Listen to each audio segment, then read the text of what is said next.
Very good. Very good, eh? Okay. Akabeelo, yes, in our local dialect.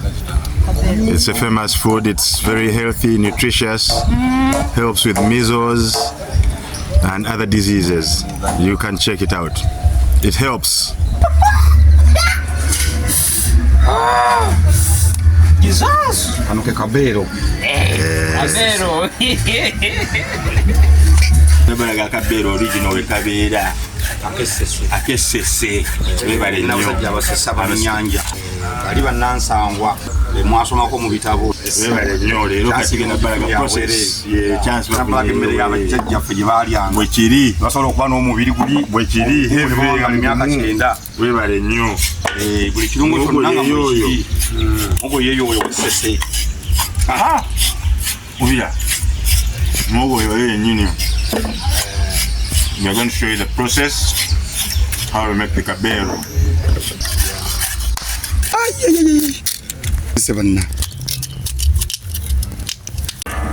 Ese mutundu sinkalirire. Katwaye ku mulogo bagulaba abantu bategeere ekigenda mu maaso. Katwaye saidi yeri.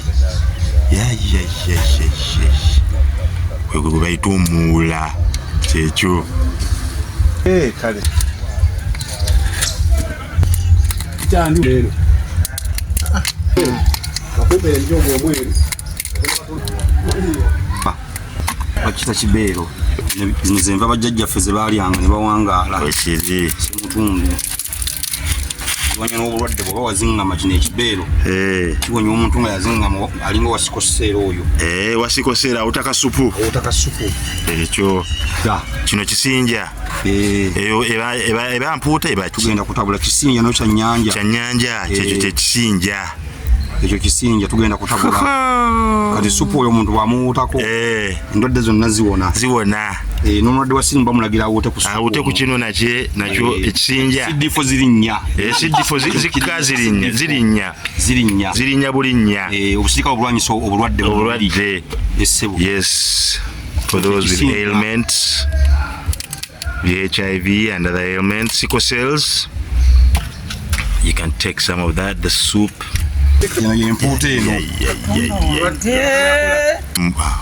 Fresh, bagivubye leero gikutte nereeta neteekebwateekebwa.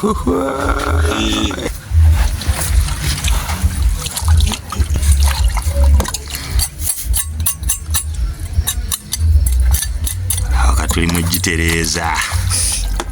Tulina gyoza nnyo. Akawo kasigalemu. Ogyekamu akawo n'okuzitoya supu. N'okuzitoya supu, yes.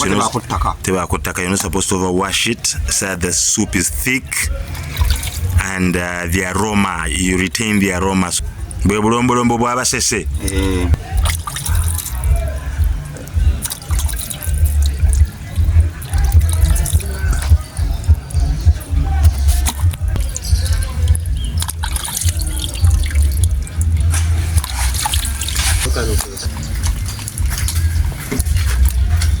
So you spread the tomatoes and onions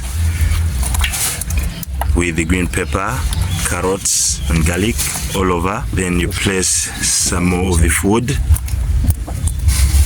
the root tubers and the green bananas, and you place them on top just like that.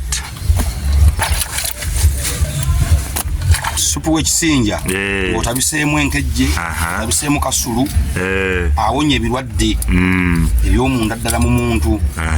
N'abo basooka okulwala edda nga balwadde obulwadde obwo bwali buguddewo nga buva e Masaka eyo, baabalagiranga bawuutenga ku bintu ebyo nga babitabise, babiwuusanga abalwadde ku jjiiko. Basobola okuddamu amaanyi olw'okubanga olufuluma osobola okugenda n'okufuna eddagala nga bakulagira funa ku kisinja ofumbire wamu otaddemu munnyo oteekemu kasulu enkejje omulwadde omwawuuteko era n'eddagala litubagambye era n'oba olina omwana nga akonzibya nga bw'olaba measles. No, si measles. Sikoseero wawuuta ebintu ebulwadde obulwawo omukosa. Asobola okuba nabo nenga takosebwa bebolaba nga bawangalanga nabo liyambako ne ku sinuses. sickle cell, sinuses, those that have got health issues, HIV, and much more. The health benefits in this meal are immense.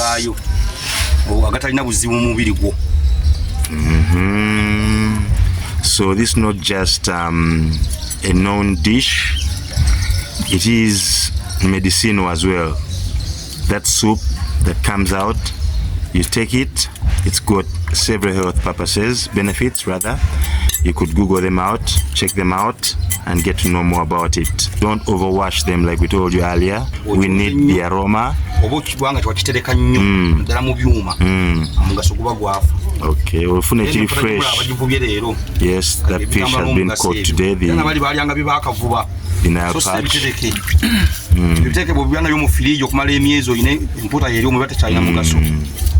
So there's several health benefits. I don't know what it's called in English. Yes, it is in the Nile, and it's in the carp family. So you could, since it's been preserved. Okay. So nakizangako ku muchayi namenyako omula nateka mukali kasupu ko mulwadde natabika na bidebike ebirala batakanga ne njaba salongo enjaba atagala nnyo netambula bweti Scorpion. Crab. Gamba crab. Katono bwe kati. Crab. Nenga wokoze. You can also put the crab in there. So it helps with the measles. So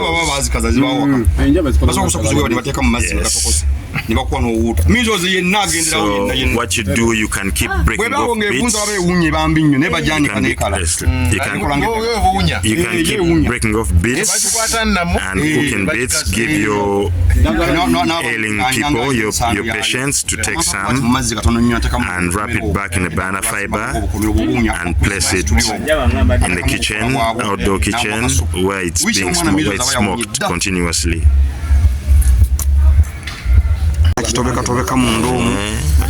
That's what it looks like on the inside. Kino takiwooma nnyo nekinawezi migaso si kiwoomi nekirina emigaso mingi nnyo ate kasulu yawooma. You can also put in the kasulu, locally known as the kasulu in our local dialect. These are all species of fish that are beneficial. How our ancestors lived, eating healthy food. Eno emmere yakumanga bajjajjaffe nga tebalusobola lwala bitunga alusa nga ne bwaba aluddewo okulenda ddamu ku lyanja bwaba yalidde ebintu nga bye mu lubuto lwe ebiri okukumanga ne kale emmere gye tulya bwe gwa mu lubuto tandikira okukola bulwadde mu lubuto mwewedde erekamu amabolde erenjala tokirya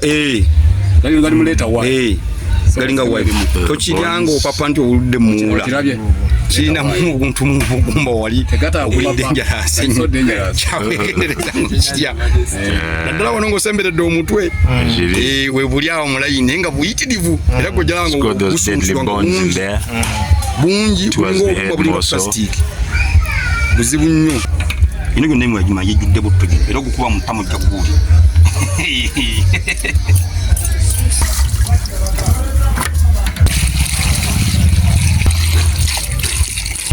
Salt to taste.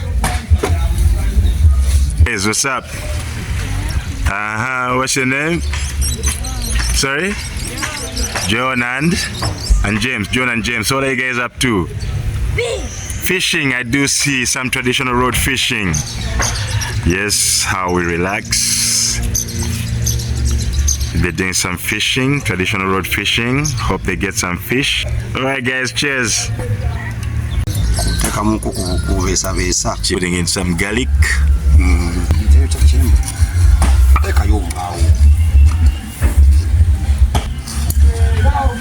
Place the banana leaves on top. Perfect. Yes, sir. Bwechiri.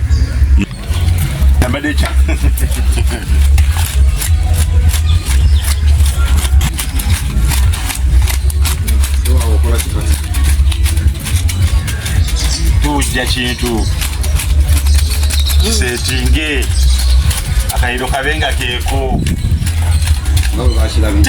Decide to use the wood, firewood.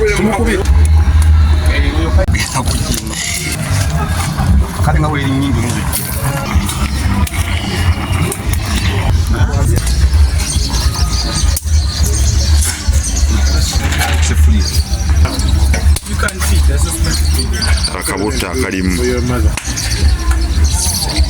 Yes, the fish has formed oil. Kati prosidi ebiri. Oyagala wosena. Bwenti. Nes tumulabenga wosena waliwo enva waliwo emmere. Everyone wali ka cream wali. Kusinga wano. Aha. Simi tuya kubona abona nti. Sawa kyagambye. Ekifo kimu kijuza abasobanyi. Sali ne kasupu ka ndeke munako. Sali ne yiri. Ebifi ebyo. Yatogera kufuna muwogo. Kule sowane ne ngazi. Mpola kati waliwo ekigaano. Waliwo ekigaano. Waliwo ekigaano. Tekiwali kigaana. Sorry tuyira ngalo sorry. Senafuna ulaini okulo. Naze ulaini ebya. Ah no, kwata boto. Once you're in the military, I'm sorry to get back to one. This one Sane kuchino kyonna kirala kyonna kiri. Waso n'ekikeesa ennyanyi kirala kyonna nafunako. species in there. Ngenda kudda ndi kime. Yeah. Ngenda kudda ndi kime. Yongera supu oyo. Njagala okuteekamu. Akakulu nnyo. Oyakamula Oliira ddala. Ako kayamba ku ndwadde ennyingi ka supu.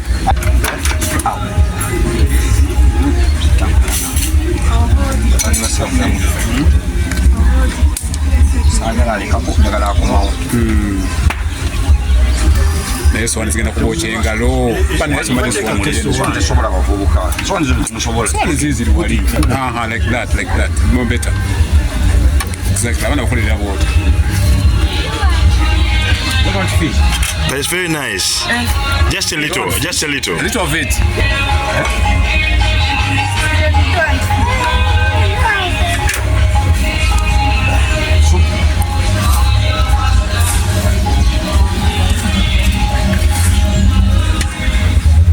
Soup. More soup for you. Fish. Omuka nakyo kirungo. Si hotel. Awo mukama wangu tanafuna oyo. Wala yo kalese. Leo obadde wali otudde. Okay. Siga kwagala biweebyo. Kati emmere emala yamiwula. Waliwo kiri ekigundi. Emmere emala. Ni mix juki. Namuza kinoonya bunoonya kale. Muwula. Ekakazi simmere ne supu.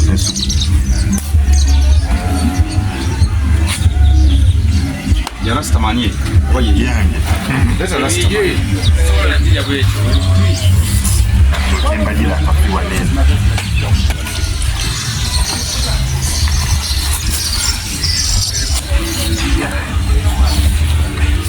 Omuwula. Gulimu omuliro gwonna.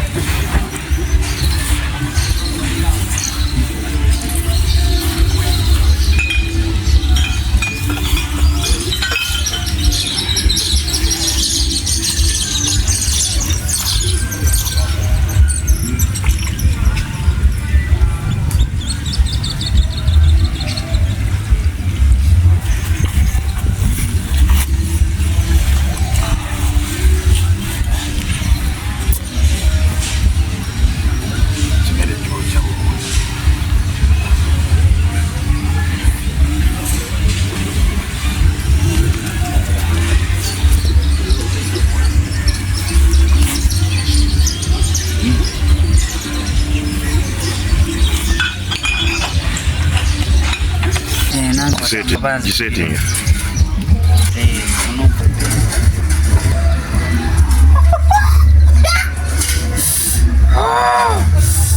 Jesus! Ano ke Akabeelo. Akabeelo. Sagala mputa y'abaana bato. Gusizo omukulu se. Musimu tumbwe. Yolese bibaba kibyoli ndo. Noonya wenzi nsanga. Kamulali. Lindako noonya semutundu. Ngoti. Noonya semutundu yo.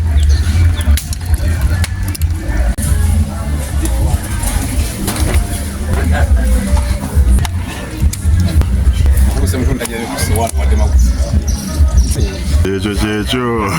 Yeah, myself. Tugenda gakubagana.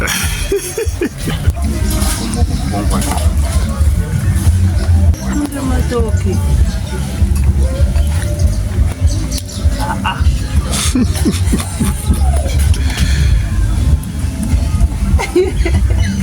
Bakuwa biki byotategedde.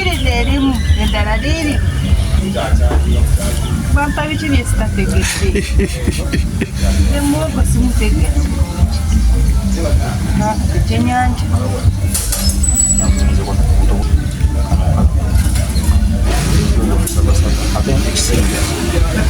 Mpa ekyo ekibisi ekyo. Kino. Ekyo. Sanga mbewulira by'omwana olunaku. Yo. Yeah, okay. I'm going to do that. Yes. That's our food. That's our guest. Yeah. You like it? You tell us how it is. Yeah. I'm going to tell you. Okay. Oishii desu. Oishii means very good in Japanese. Okay. Itadakimasu. Oishii. I wish you could come before the lunch. I'd like to.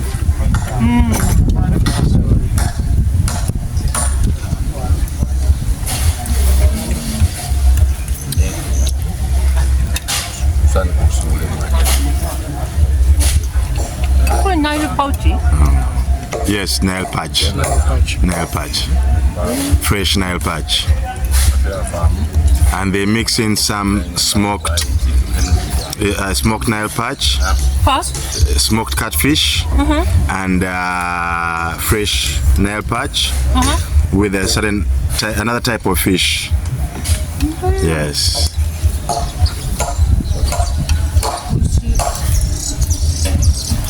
Very good. Very good, eh? Okay.